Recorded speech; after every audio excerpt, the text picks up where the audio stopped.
सबको क्लियर है अपना? इसके बाद हम लोग आज पढ़ेंगे टाइप्स ऑफ रिसर्च। रिसर्च के प्रकार कितने होते हैं, तो इसमें हम लोग दो तरह से इसको पढ़ेंगे। पहले अगर आपसे कभी भी वाइवा में या क्वेश्चन पूछा जाता है कि टाइप्स ऑफ रिसर्च क्या है, रिसर्च के प्रकार कौन कौन से हैं, तो उसमें हम लोग ये बंद कर दीजिए, बहुत शोर ये जो इसमें टाइम्स में एक हम पढ़ते हैं अकॉर्डिंग टू हमारी स्टडी के हिसाब से। तो क्या 3 प्रकार की रिसर्च होती है, सबको शायद पता हो।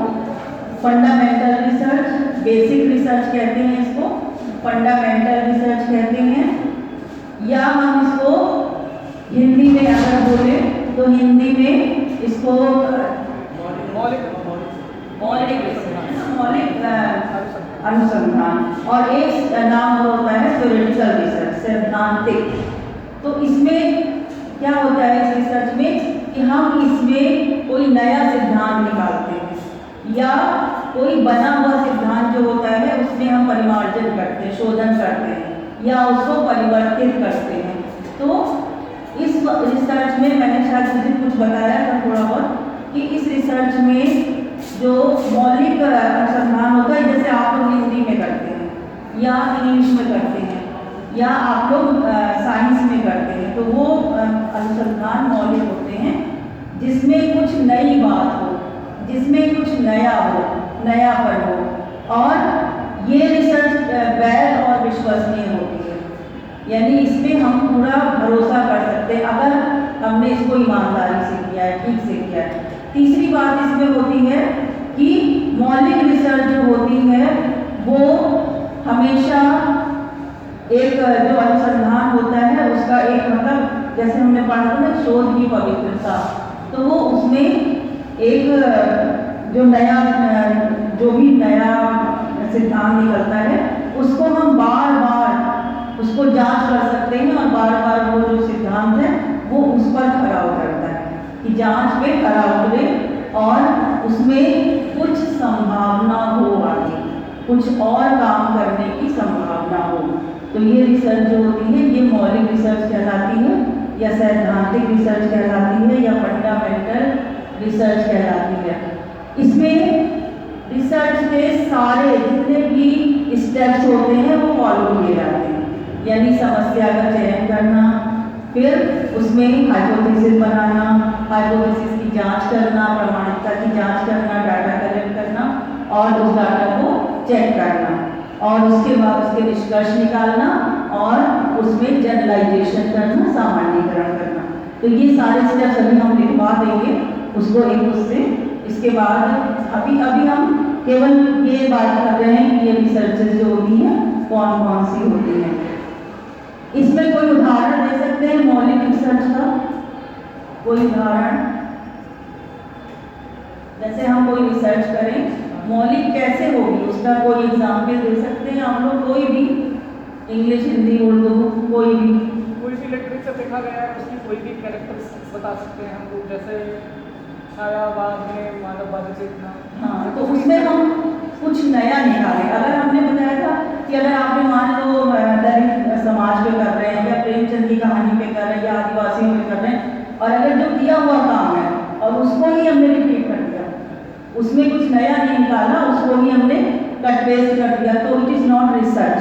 रिसर्च में आपको जैसे प्रेमचंद की कहानियों में कोई नई चीज़ निकालनी, कोई कहानी हमने पढ़ी उसमें नया क्या, नयापन क्या है, तो उसको अगर जैसे मान लीजिए स्वामी विवेकानंद है, स्वामी विवेकानंद का हमने दर्शन हजारों थीसिस हो चुकी होंगी अब तक, और उसमें जब हमारा वायदा होता है तो हमें पूछा जाता है इसमें नया क्या निकाला आपने, उनके विचारों को आपने फिर से वैसे ही रख दिया, उन्होंने ये कहा था वो कहा था, बट आपका क्या इसमें?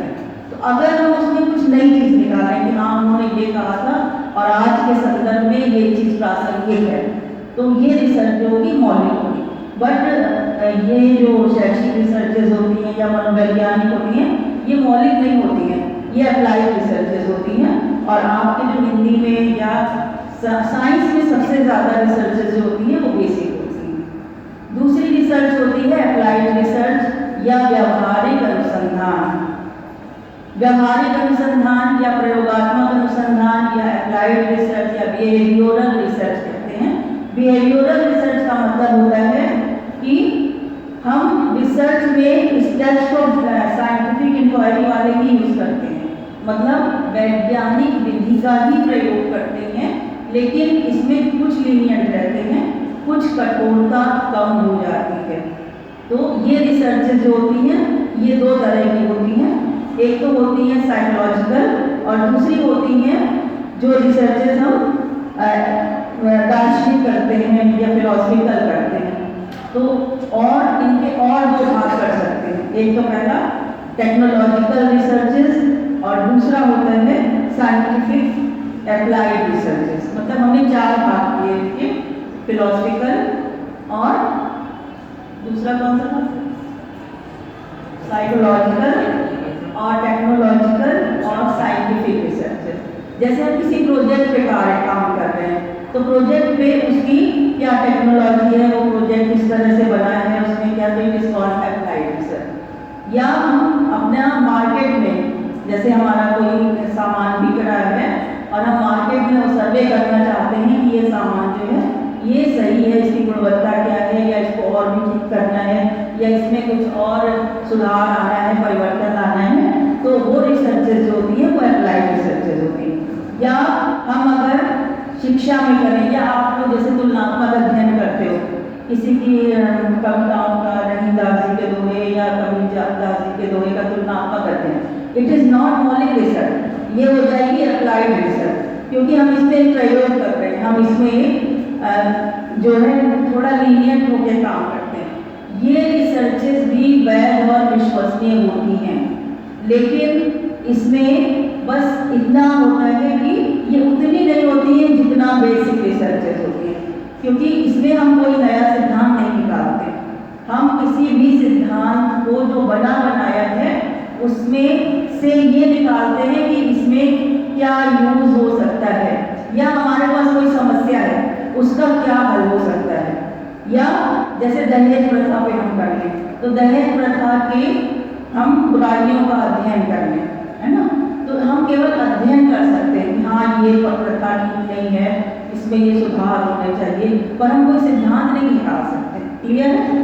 अप्लाइड रिसर्चेज जो होती हैं वो किसी भी समस्या के हल के लिए हो सकती हैं, किसी भी विषय के अध्ययन के लिए हो सकती है, घटनाओं के अध्ययन के लिए हो सकती है, किसी भी व्यक्ति के अध्ययन के। यहाँ पे जो केस स्टडीज होती है वो भी बिहेवियरल रिसर्चेज होती है। केस स्टडी समझते हैं, किसी एक व्यक्ति का अध्ययन कर लें, या हम एक इंस्टीट्यूट का अध्ययन कर लें, किसी संस्था का अध्ययन कर लें, या हम जैसे 10 लोग ले लें, 10 व्यक्ति, उनकी केस स्टडी कर लें कि जैसे मान लीजिए हम डाइवोर्सी महिलाएं ले लेते हैं, तो हम क्यों हुआ डाइवोर्स, इसके लिए हम उनकी 10 लोगों का अध्ययन करते हैं, it is called case studies. तो ये जो होती हैं इसमें कई तरह की रिसर्चेज होती हैं अप्लाइड में। तो और डॉक्यूमेंट्री एनालिसिस होती है, जैसे आप लोग जो करते हो अपने जो भी प्राथमिक स्रोतों से और द्वितीय स्रोतों से, और उसके बाद फिर हम उसमें अपना हिंदी या इंग्लिश ऐसा जो भी हम सेकेंडरी और प्राइमरी सोर्सेज से अध्ययन करते हैं। तीसरी रिसर्चेज होती हैं एक्शन रिसर्चेज। अभी हम लोग इसको केवल एक जानकारी के लिए बात कर रहे हैं। एक्शन रिसर्च क्या होती है?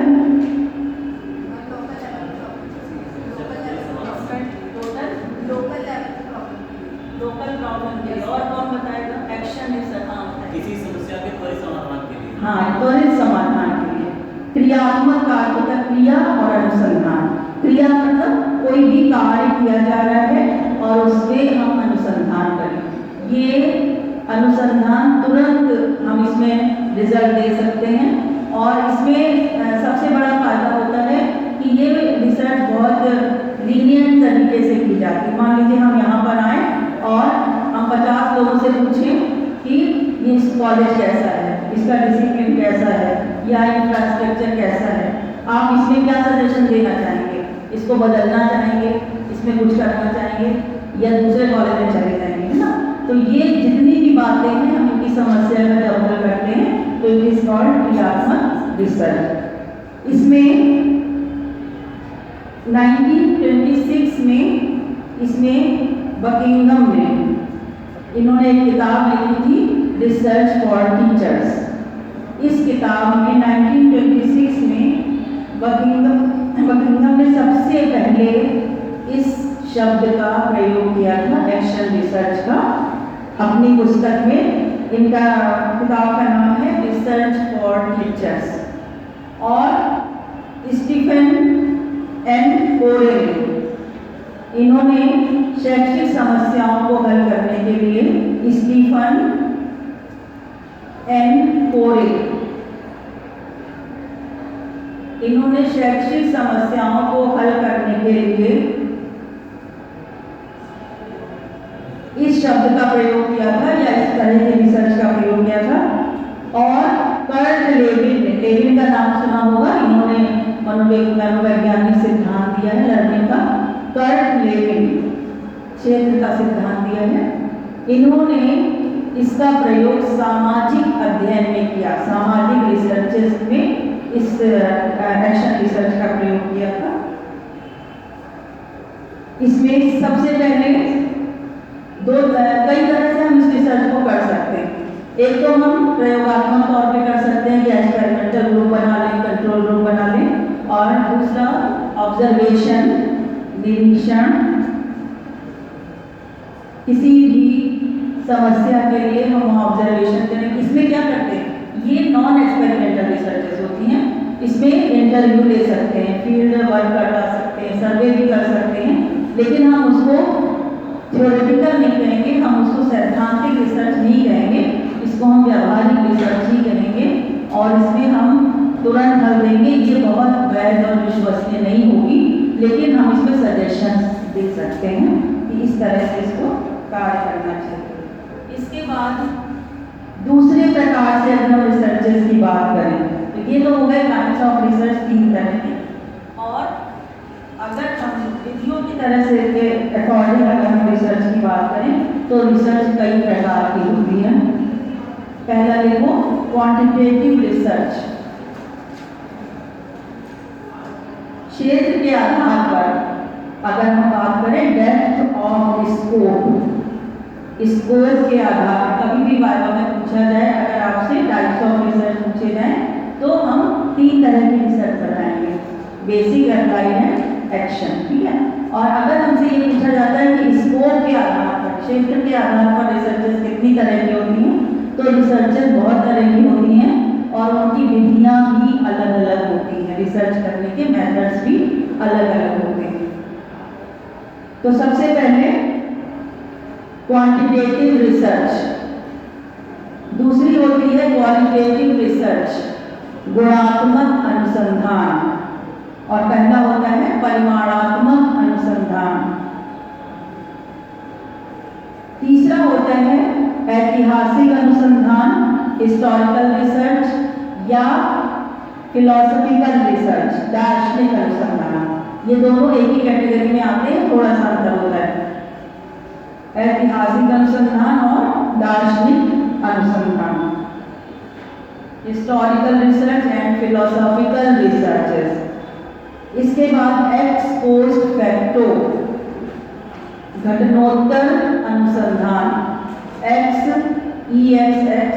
POST post, FACTO facto, ex post facto research, घटनोत्तर अनुसंधान।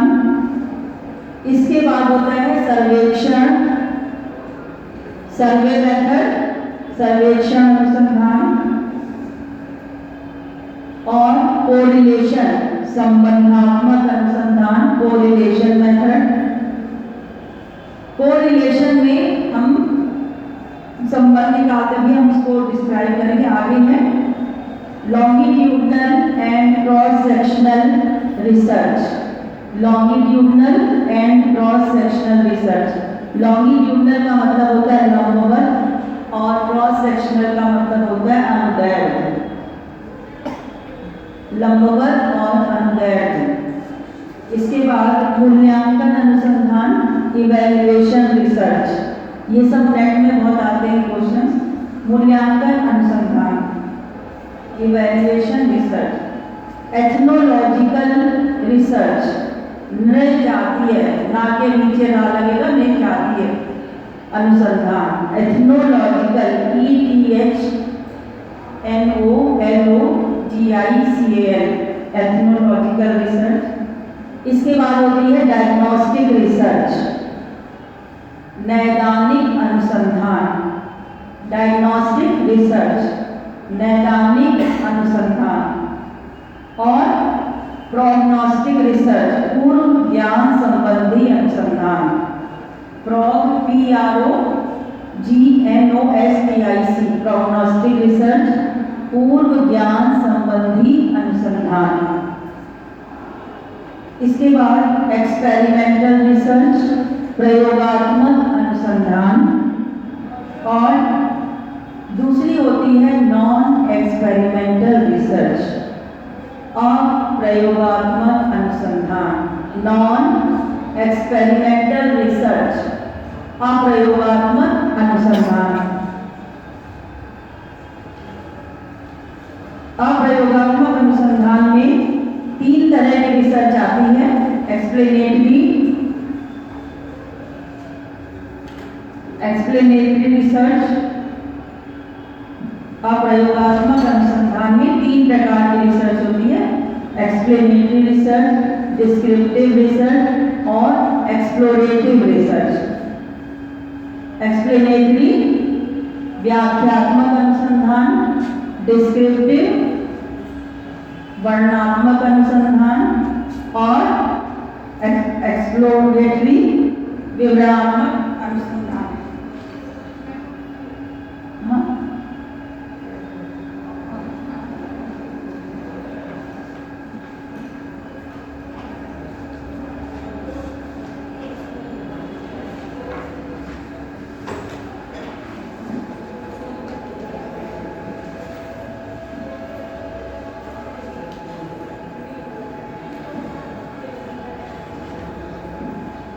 तो सबसे पहले होती है कितने 30।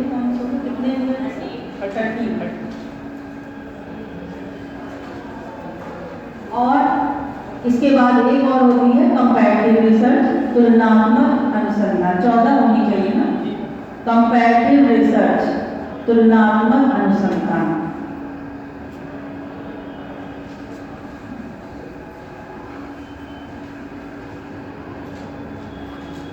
क्वांटिटेटिव जैसे नाम से ही आप लोग समझ रहे हो, परिमाणात्मक रिसर्च।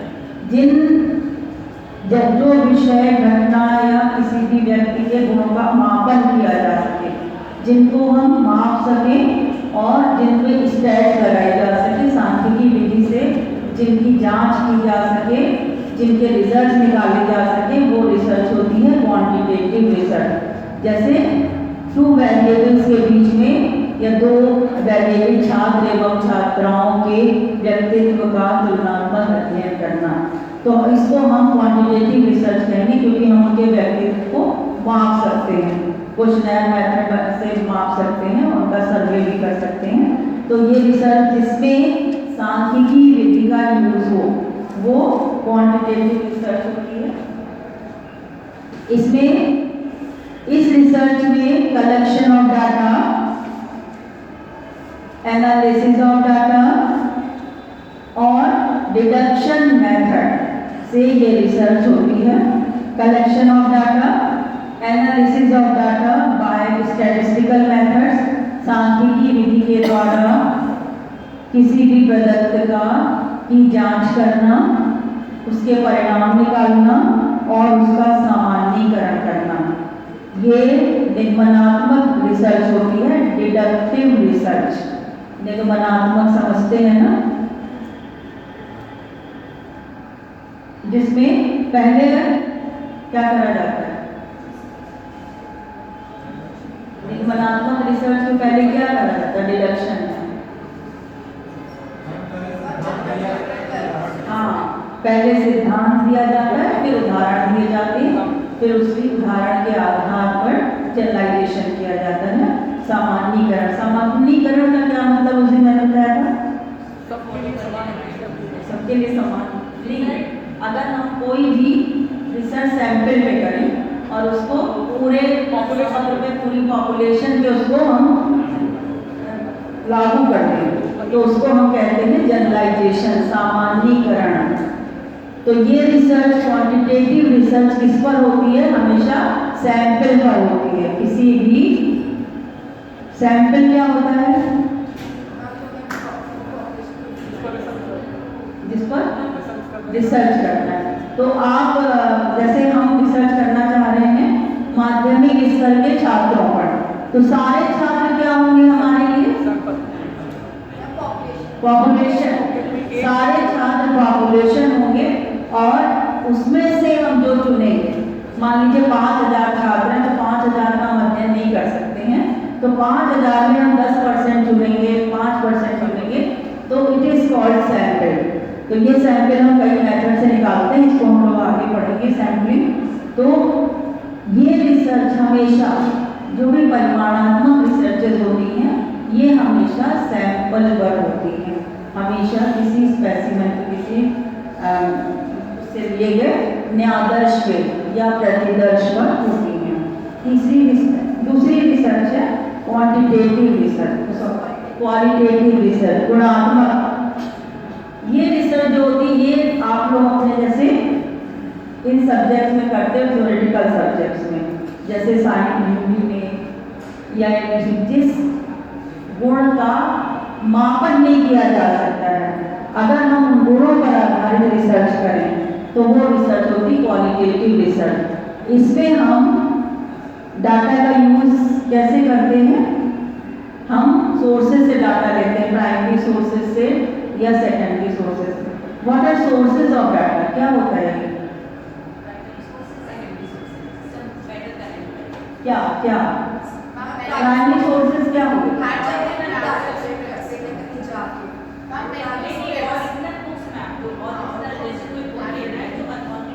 हाँ, जैसे मान लीजिए आपको जो ओरिजिनल, जैसे हमें सिक्के, हम अखबार का अगर किसी का अध्ययन कर रहे हैं तो उनके सिक्के हों, या उनके पहले के पोशाक हो, या उनकी तलवार हो, या उनका, तो उनका जो ओरिजिनल जो होगा वो प्राइमरी डाटा हो। और जो जैसे हमने न्यूज़पेपर से ले लिया, हमने किसी बुक से रेफरेंस ले लिया, किसी जर्नल से ले लिया, ये सब सेकेंडरी डाटा होते हैं जो किसी ने उनके लिए लिखे। जैसे, और अगर मान लीजिए हमारे पास मैन्युस्क्रिप्ट है किसी चीज़ की, मैन्युस्क्रिप्ट समझते हैं क्या होती है? क्या होती है? हिंदी में होती है ना, क्या होता है? हस्तलिखित। हाँ, पांडुलिपि, यस, पांडुलिपि। पांडुलिपि जो है वो ओरिजिनल डाटा होता है, और उसका अभी जो तुलसीदास की रामायण लिखी रखी है वहाँ चित्रकूट में, वो ओरिजिनल है। उससे जो रामचरितमानस के कई वो निकल चुके हैं। तो क्वालिटेटिव रिसर्च में ये जो रिसर्च होती है नॉन न्यूमेरिक रिसर्च होती है, जिसमें संख्या नहीं होती है, संख्यात्मक नहीं होती है, ये गुणों के आधार पर होती है। और ये आगमनात्मक रिसर्च होती है, इंडक्टिव रिसर्च, आगमनात्मक।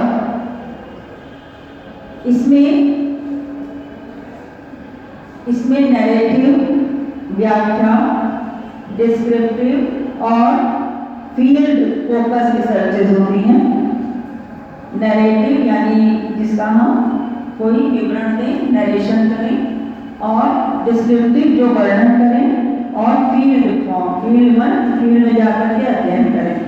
तो ये रिसर्चेस इंटरव्यू लें, डॉक्यूमेंट्स देखें, किसी का संस्मरण है, किसी की यात्रा है, किसी की डायरी है, बुक्स हैं, उनका कुछ जो चित्र है, इस तरह की चीज़ें अगर हम रिसर्च करते हैं सब मिला करके, तो बेसिकली इसमें डॉक्यूमेंट की एनालिसिस होती है। तीसरी रिसर्च है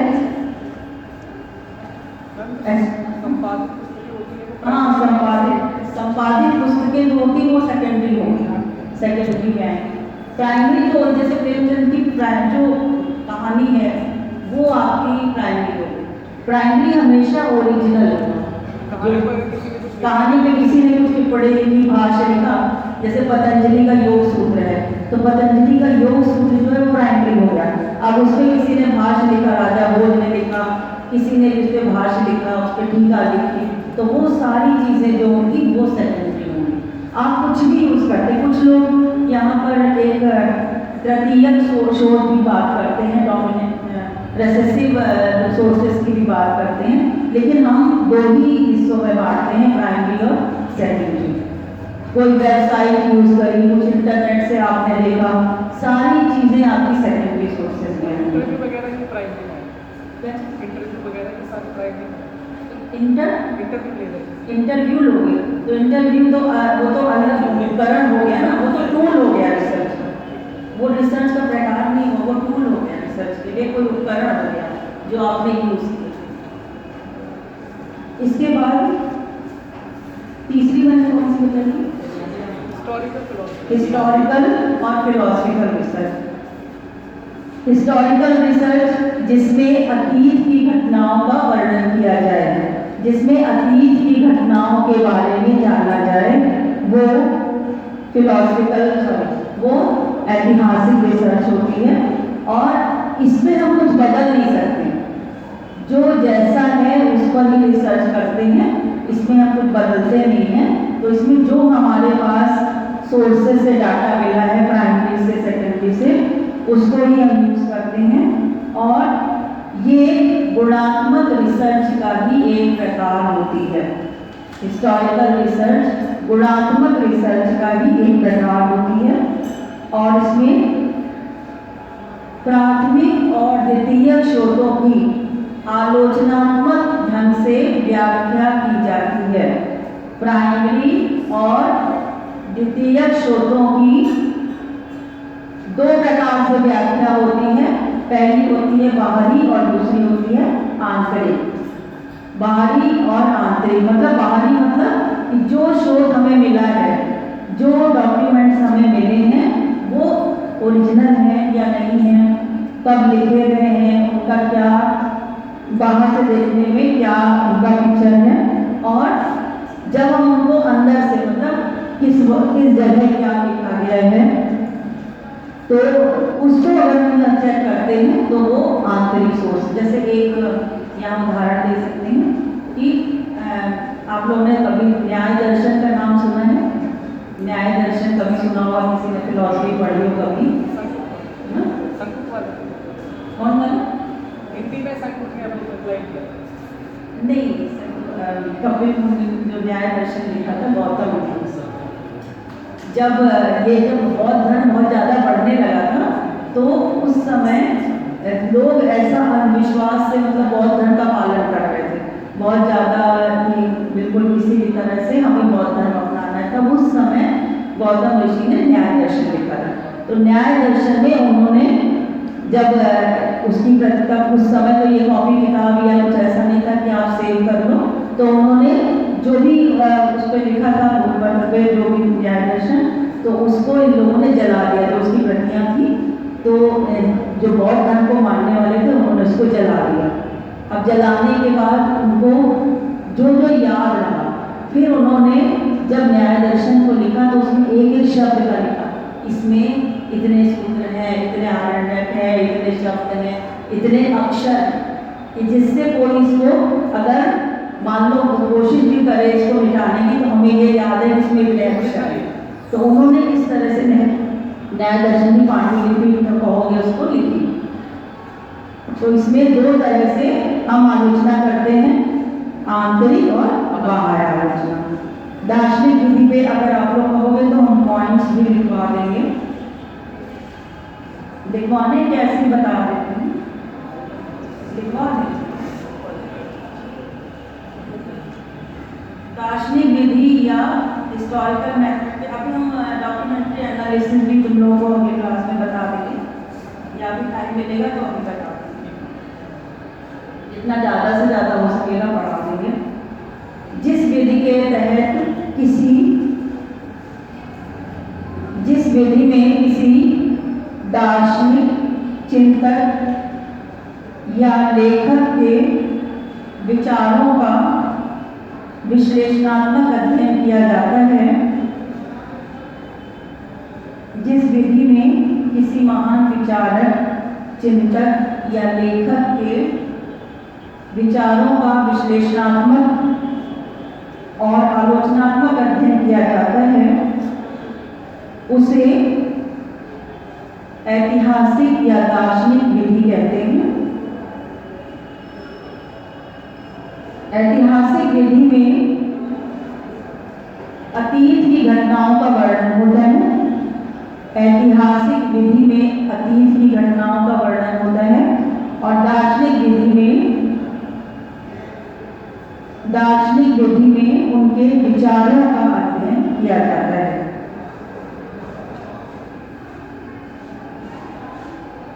इस प्रकार के शोध में संबंधित लेखक के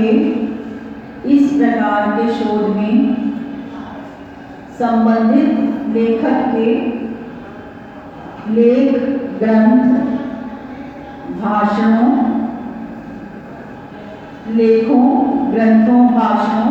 और अन्य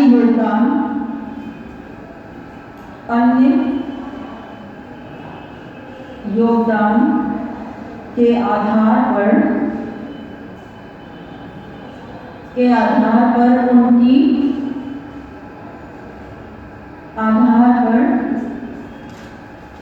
उनकी अवधारणाओं को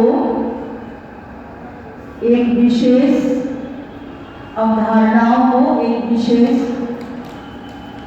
परिप्रेक्ष्य में रखना इसका मुख्य आधार होता है।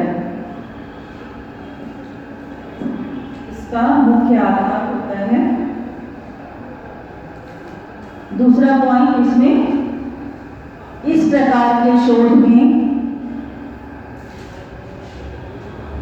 संगत साहित्य का अध्ययन, इस प्रकार के शोधों में संगत साहित्य का अध्ययन, विषय विशेषज्ञता और विद्वता होना आवश्यक होता है।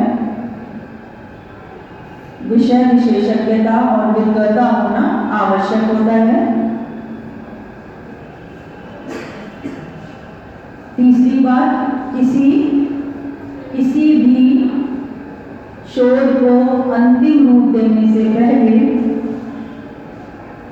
उसका तार्किक विश्लेषण करना आवश्यक होता है।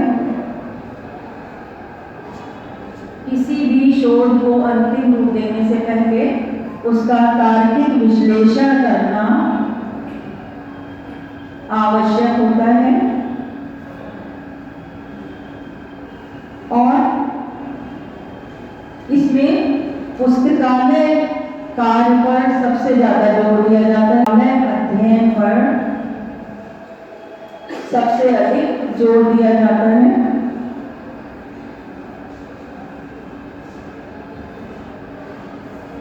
हिस्टोरिकल और फिलोसफिकल रिसर्चेस साथ साथ होती हैं।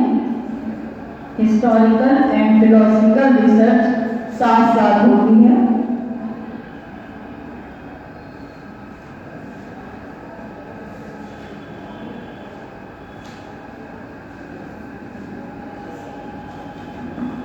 इसमें डॉक्यूमेंट्री एनालिसिस पर, जैसे हिंदी में कहेंगे, पर विश्लेषण पर, जो दस्तावेजी विश्लेषण पर, डॉक्यूमेंट्री एनालिसिस पर या दस्तावेजी विश्लेषण पर विशेष बल दिया जाता है।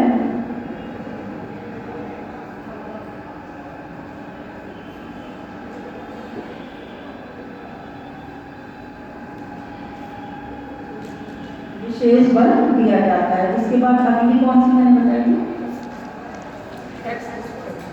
एक्स पोस्ट फैक्टो का मतलब होता है घटनोत्तर रिसर्च, यानी किसी भी घटना के होने के बाद जो काम किया जाए वो एक्स पोस्ट फैक्टो रिसर्च कहलाती है। घटना के बाद कोई एग्जाम्पल दे सकते हैं? हाँ, जैसे भूचाल आया, जैसे सुनामी आई, सुनामी के बाद अब उसका कितना नुकसान हुआ, हम इसमें घटना को बदल नहीं सकते, ना ही वो व्यक्तियों को बदल सकते हैं, जो सब्जेक्ट्स को बदल सकते हैं, जो उसमें पार्टिसिपेट कर रहे थे। तो किसी भी, जैसे कोरोना है ना, सबसे बड़ी तो घटना होती है कि 2019 में जो कोरोना आया, फिर 20 में, इस पर बहुत अच्छी रिसर्च आप लोग कर सकते हो, है ना? तो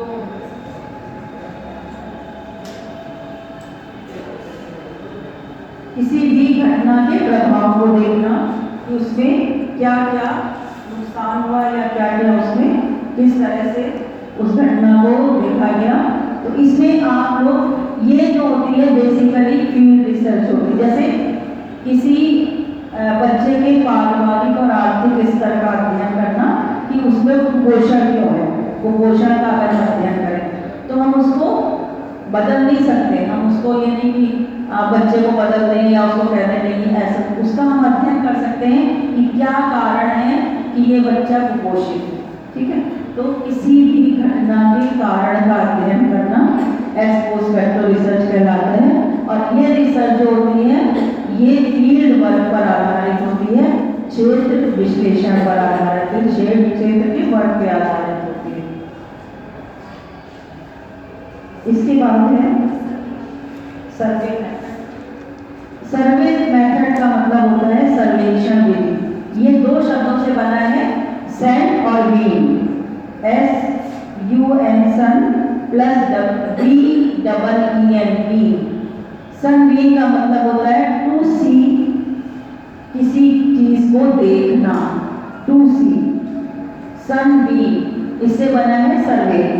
तो सर्वे का मतलब होता है किसी भी चीज को देखना, बाहरी रूप से उसका अध्ययन करना। इसमें सर्वे मेथड में हम बहुत तरह से सर्वे कर सकते हैं। इसमें नॉन एक्सपेरिमेंटल मेथड भी होते हैं, एक्सपेरिमेंटल मेथड भी होते हैं, जैसे प्रश्नावली विधि है, जैसे इंटरव्यू है, ऑब्जर्वेशन है, ये सब सर्वे मेथड में आते हैं। कोई भी अध्ययन जो सैंपल पे किया जाए, जो अध्ययन किसी सैंपल पे, किसी प्रतिदर्श पे किया जाए, किसी आदर्श पे किया जाए, वो अध्ययन सर्वे होता है। जैसे हम जनसंख्या के लिए पूरी पॉपुलेशन पे अध्ययन करते हैं, जनसंख्या कितनी है तो भी सर्वे हुआ, या चुनाव के लिए अगर हम कोई सर्वे करते हैं या अपने प्रोडक्ट के लिए सर्वे करते हैं, तो इसमें किसी भी चुने हुए सैंपल पर जो अध्ययन किया जाता है वो सर्वे मेथड होता है। अगला कोरिलेशन। कोरिलेशन जैसे नाम से पता है सहसंबंधात्मक, यानी -1 से लेकर के +1 तक किसी भी दो चरों के बीच में क्या संबंध है। -1 से +1 तक, -1 सबसे कम और नेगेटिव नकारात्मक संबंध और +1 सबसे अधिक संबंध। तो दो चरों के बीच में अगर हम संबंध निकालें, व्हाट इज चर? चर क्या होता है? वेरिएबल क्या होता है? किसी को पता है?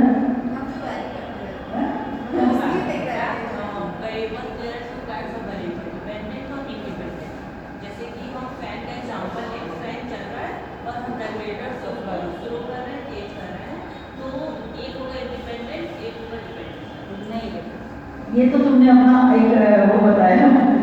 वेरिएबल होता है किसी भी विषय को, किसी भी वस्तु को, किसी भी घटना को, किसी भी व्यक्ति को हम वेरिएबल कह सकते हैं, चर कह सकते हैं, जिस पर हम अध्ययन करें कोई भी चीज। और ये 5 तरह का होता है वेरिएबल। तो ये मतलब जिसके आप एक चर हैं, हम एक चर हैं, ये मेघ भी एक चर है। चर का मतलब कोई भी चीज, कोई भी घटना, कोई भी विषय, वो चर होगा। अब हम जैसे मान लो छात्र छात्राओं पे अध्ययन कर रहे हैं तो दे आर वेरिएबल्स, ठीक है। हम माध्यमिक विद्यालय पे अध्ययन कर रहे हैं, इज वेरिएबल, माध्यमिक विद्यालय भी एक वेरिएबल है। तो इंडिपेंडेंट वेरिएबल जो होता है यानी स्वतंत्र चर। स्वतंत्र चर का मतलब होता है कि जिसको हम बदल नहीं सकते हैं, जिसमें हम हेरफेर नहीं कर सकते हैं। और आश्रित चर जो होता है डिपेंडेंट, जिसमें हम हेरफेर कर सकते हैं। जैसे हमने एक एग्जाम्पल दिया था कि माध्यमिक स्तर के छात्रों की गणित में रुचि का अध्ययन करना, ठीक है। तो गणित में रुचि, इस बात को बहुत अच्छे से समझना, जहां भी रुचि शब्द आ रहा है, ये रुचि जो है कौन सा वेरिएबल है?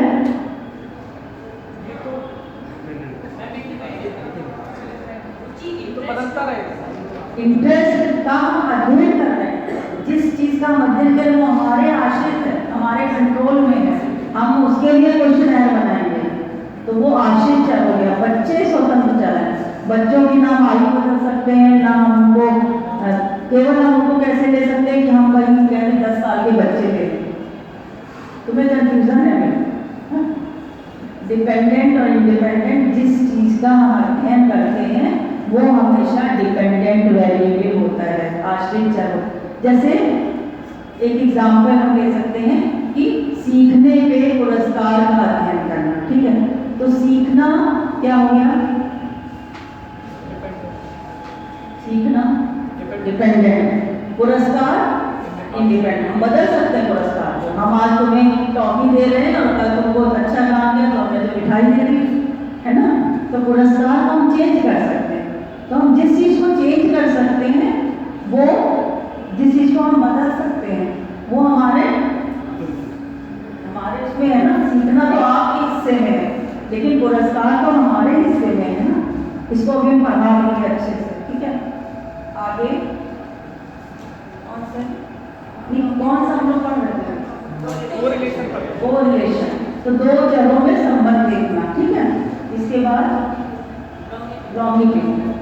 लॉन्गिट्यूडनल का मतलब होता है, सबसे पहले हमें कॉन्सेप्ट क्लियर होने चाहिए, इसके बाद हम उसको बहुत डिटेल में पढ़ सकते हैं। लॉन्गिट्यूडनल मतलब लंबवत, यानी अगर हम किसी भी एक बच्चे का अध्ययन करें, वो मान लो 6 महीने का है और उसका हम 6 साल तक 10 साल तक अध्ययन करते रहें, it is called longitudinal method. ये बहुत लंबा होता है, 2 साल भी कर सकते हैं, 4 साल भी कर सकते हैं, डिपेंड करता हम क्या चाहते हैं उससे। जैसे पियाजे ने अध्ययन किया था, तुम लोगों ने शायद नहीं पढ़ा होगा, उन्होंने अपने बच्चों पे अध्ययन किया था। पियाजे ने अपने बच्चों उसके उन्होंने मनोवैज्ञानिक सिद्धांत दिए कि बच्चा कैसे सीखता है। तो ये अध्ययन जो होता है लंबवत होता है, जो हम एक ही व्यक्ति पर करें या 2 व्यक्तियों पर करें या किसी पर भी करें, लेकिन बराबर उसको वॉच करते हैं। जैसे हमने आज करा, साल भर बाद फिर हम तुम्हें देखें, है ना? तो इसमें इस अध्ययन में फॉलोअप स्टडीज भी होती हैं, मतलब किसी को फॉलो करना। और दूसरा इसी में होता है क्रॉस सेक्शनल। क्रॉस सेक्शनल का मतलब होता है कि अगर हम 2 व्यक्तियों का पैरेलल अध्ययन करें या हम किसी बीमारी का अध्ययन करें और उसमें हम ये देखें कि इसको क्यों ये बीमारी हुई थी, इसको क्यों हुई थी, तो वो क्रॉस सेक्शनल कहलाता है। यानी किसी भी 2 लोगों का साथ साथ अध्ययन करना या किसी भी 2 वस्तुओं के बारे में जानना और उनको साथ साथ उनका रिसर्च करना। किसी भी कोई भी रोग है, जैसे कोरोना ही है, तो कोरोना का हम अध्ययन करें कि क्या हुआ, कितने लोग, किसको क्यों, कैसे हो गया, किसको खांसी आई, किसी को बुखार आया, जैसे ना। तो ये सारा अध्ययन जो होगा वो क्रॉस सेक्शनल, जिसमें हम समूह में भी अध्ययन कर सकते हैं, 2 समूह ले सकते हैं और उनको एक्सपेरिमेंटल मेथड से भी उनका अध्ययन कर सकते हैं। इसके बाद कौन सा है? इवैल्यूएशन। ये बहुत पूछा जाता है नेट में। इवैल्यूएशन, मूल्यांकन क्या होता है? मूल्यांकन का मतलब होता है कि कोई भी सामाजिक समस्या है, उसका अगर कोई निदान निकाला गया, यानी मान लीजिए हमारे सामने जैसे मिड डे मील है ना, मिड डे मील का क्या प्रभाव पड़ा, अगर हम ये देखें कितने साल ये योजना चलाई गई और इसका क्या प्रभाव हुआ, तो it is called evaluation. Evaluation में किसी भी सामाजिक समस्या के निदान के लिए जो योजनाएं बनाई जाती हैं उनका मूल्यांकन करना, उनकी स्ट्रैटेजी को देखना, उनका किस तरह से उनको बनाया गया, किस तरह से उनका पालन किया गया और उनके उद्देश्य क्या थे, उन उद्देश्यों को पूरा करने में कितनी सफलता मिली। It is called evaluationary research. इसमें एक शब्द आता है, अगर हम मैनेजमेंट का किसी प्रोडक्ट का इवैल्यूएशन करते हैं, PERT, PERT, कोई इसका बताएगा full form? PERT, PERT, progressive evaluation review techniques.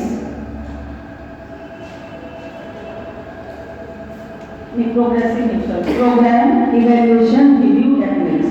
Progressive नहीं है, प्रोग्राम इवैल्यूएशन रिव्यू टेक्निक्स, यानी किसी भी प्रोग्राम को बनाया गया उसकी रिव्यू करने का, उसको देखने का, उसकी आलोचना करने का, उसका क्या दृष्टिकोण है, उसके लिए अगर हम कोई प्रोग्राम की को बाद में उसका मूल्यांकन करते हैं, उसको हम कहते हैं इवैल्यूएशन रिसर्च। यहाँ पे एक तरह की और भी रिसर्च इसी में आती है, वो अभी नेट में भी क्वेश्चन आया था गाइडेंस में, तुम लोगों ने शायद फर्स्ट पेपर में देखा होगा, रिसर्च का जो था उसमें आया था।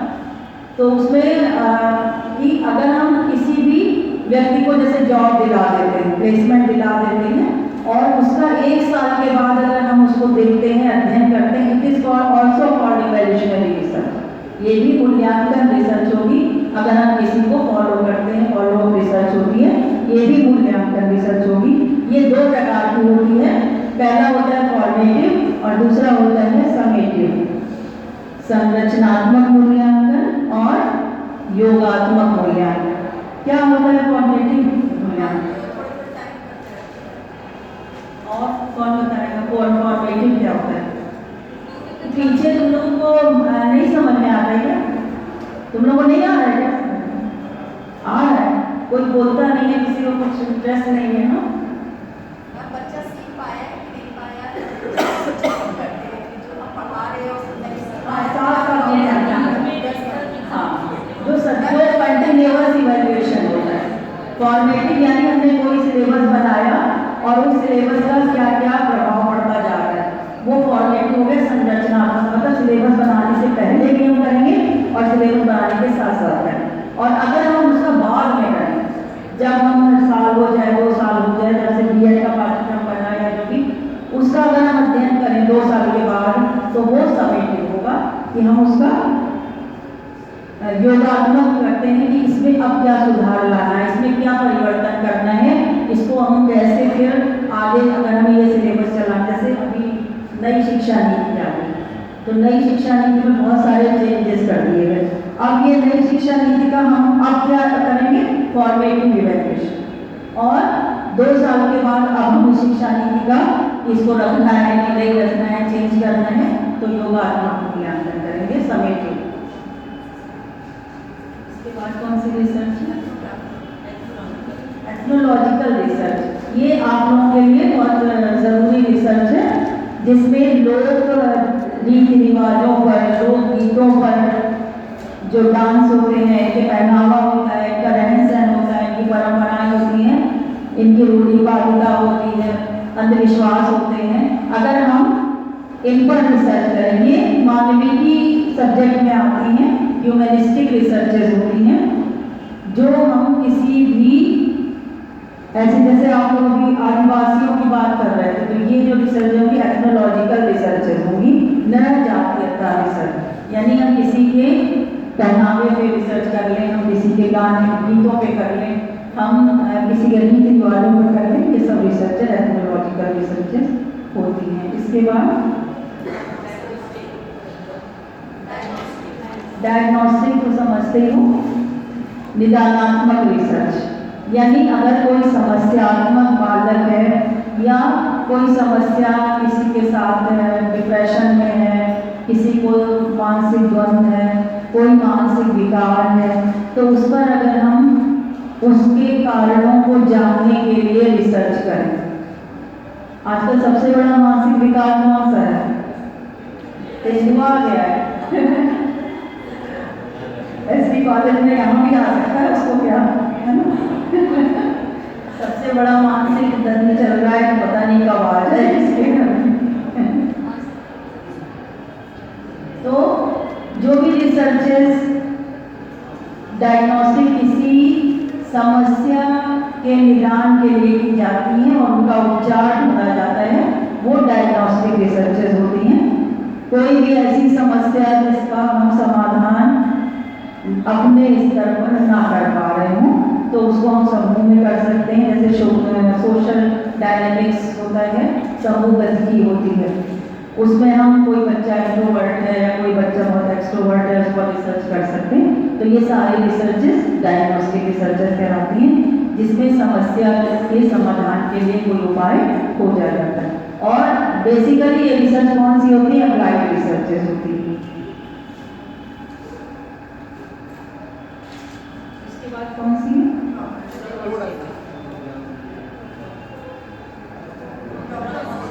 प्रोग्नोस्टिक, पूर्व ज्ञान पर आधारित। इसका कोई उदाहरण बताएंगे? प्रोग्नोस्टिक का कोई उदाहरण बताएंगे? कुछ बताया करिए तो हमें भी अच्छा लगेगा ना, हम बोलते जाते हैं, पता नहीं किसी को समझ में आ रहा है कि नहीं आ रहा है। नहीं पढ़ा। इसमें क्या होता है कि कोई भी जो पूर्व ज्ञान, यानी जैसे हमने कहा कि दही कैसे जमा, है ना, तो कारण और कार्य के बीच में हम अगर प्रभाव देखें क्या हुआ था, ये ऐसा क्यों हुआ, तो ये रिसर्चेस कहलाती हैं। Find relation between prediction and outcome. Predictor and outcome मतलब जो कार्य करने वाला था और जो हमारे पास प्रोडक्ट आया, जो आउटकम आया, वो कैसे आया। अगर हम ये रिसर्च करें तो ये रिसर्चेस कहलाती हैं पूर्व ज्ञान पर आधारित। इसमें find course of action, find course of action, early detection. Early detection मतलब किसी भी कार्य का पूर्व परीक्षण करना, यानी हम पहले दूध को देखें, है ना, फिर उसमें दही डालें, फिर हमने कहा दही जम गया, तो दोनों का एक्स और वाई पर क्या प्रभाव पड़ा, एक्स का वाई पर क्या प्रभाव पड़ता है। अगर हम ये रिसर्च करते हैं तो इसको हम कहते हैं पूर्व ज्ञान पर आधारित research, prognostic research.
Experimental research जो होती है ये बेसिकली वैज्ञानिक शोधों में होती है, या हम अपने शैक्षिक शोधों में कर सकते हैं, हम मनोवैज्ञानिक शोधों में करते हैं।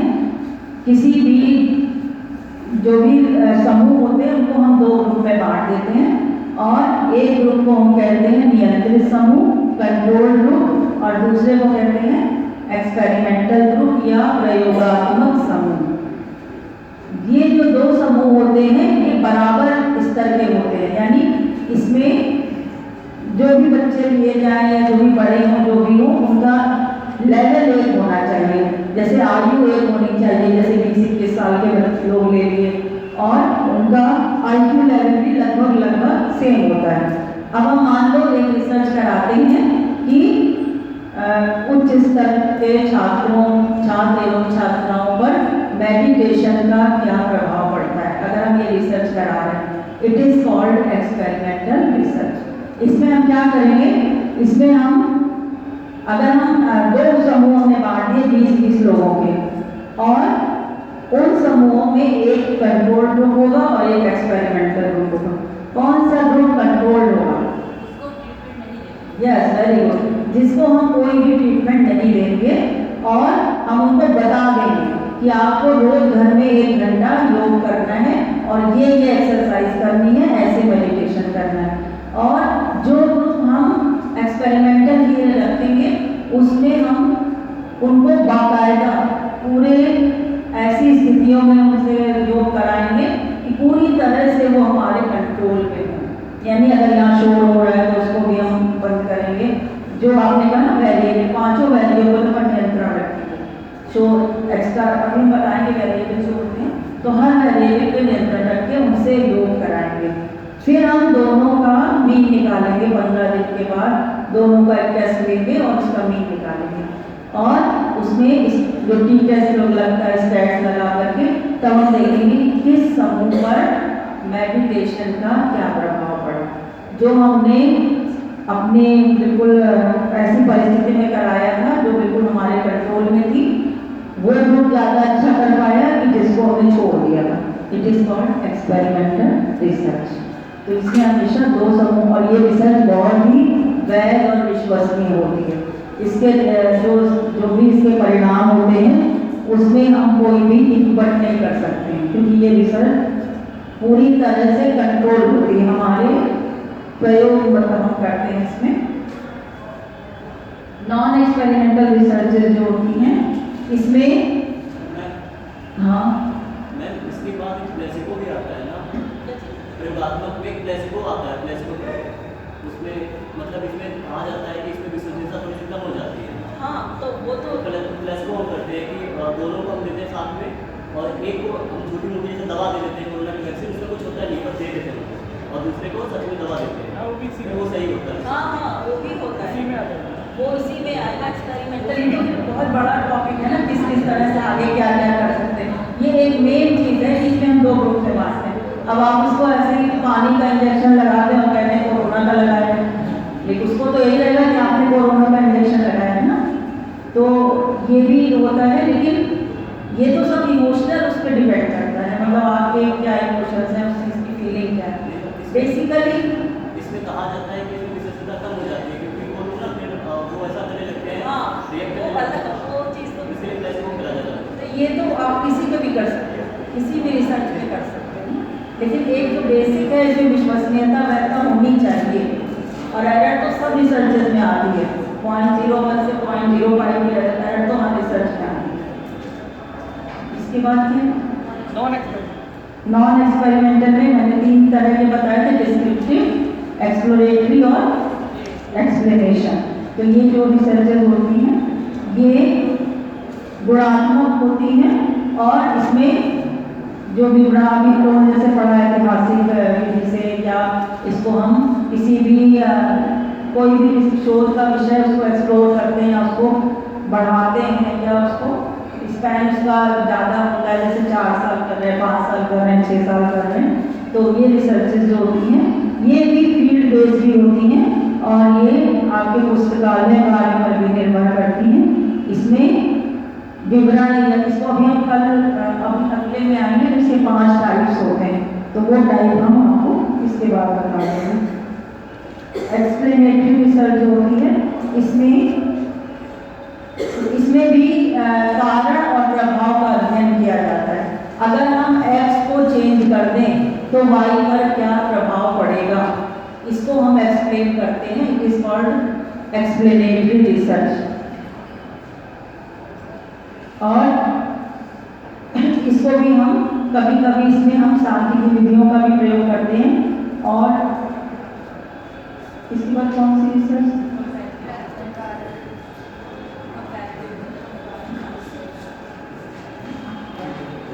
कंपैरेटिव, तुलनात्मक,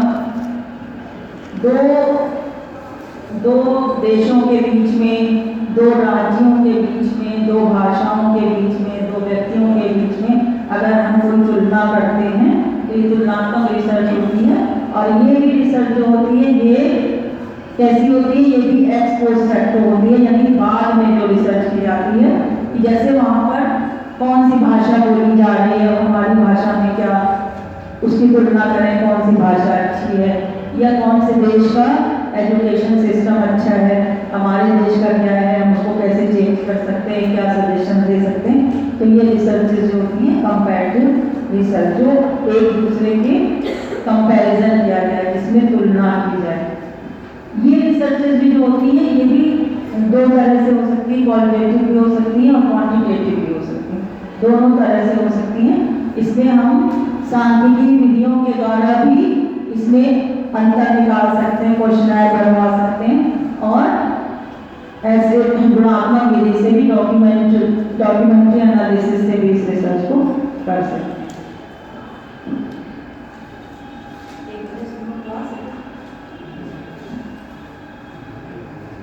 इसके बाद हेडिंग तुम लोग डाल लो डॉक्यूमेंट्री एनालिसिस, इसको हम लोग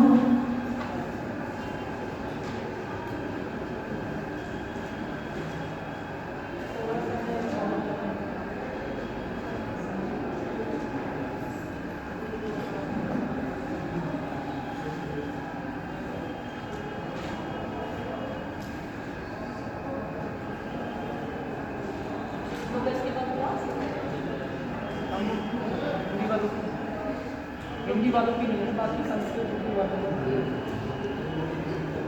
अच्छा, एक और चीज़ हम लोग ध्यान में रखना, जब भी रिसर्च करना मतलब स्टार्ट करना कोई भी चीज़, रिसर्च पेपर लिखना या रिसर्च करना, सबसे पहले जो तुम लोग एक रेफरेंस के लिए जो एक कॉपी अलग से बनाना, और अगर जहाँ भी कुछ भी मिलता है, जैसे APA सिस्टम से हमें लिखना है, MLA सिस्टम यूज़ करना है, तो कुछ भी एक शब्द भी तुम्हें किसी किताब से तुम लिख रहे हो उसको वहाँ नोट कर देना, क्योंकि होता है ना बाद में अरे ठीक है हमने यहाँ से ले लिया हम कर लेंगे, ऐसा नहीं करना है।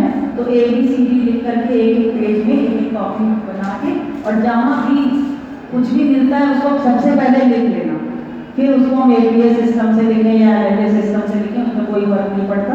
लेकिन बाद में बहुत दिक्कतें आती हैं, कहाँ से लेते हैं क्या, कोई भी रिसर्च पेपर लिखो कुछ भी लिखो तो उसकी कॉपी जो रेफरेंस बुक पहले से बना लेते हैं, पर जिसको सूची के संदर्भ सूची हिंदी में कहते हैं, उसको हम पहले से तैयार करके रखते हैं। चाहे सिनॉप्सिस बनाओगे तो सिनॉप्सिस से पहले जरूर जहाँ भी एक अक्षर लेना शब्द लेना उसका नाम लिख लेना।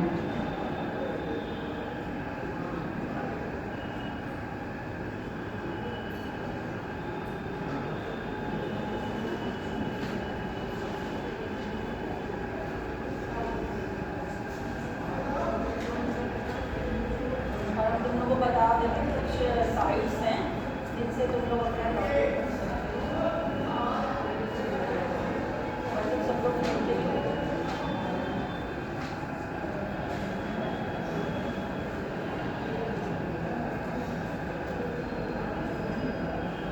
नेचर वगैरह और ये सब हाइपोथेसिस के से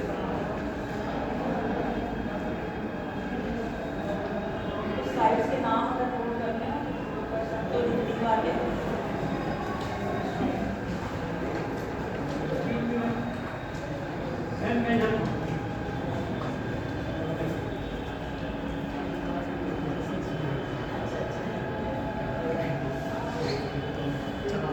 नहीं तो हो गया, हम लोग साइट्स के नाम बता सकते हैं। नहीं, आप इनसे बात कर लीजिए, बात करना था।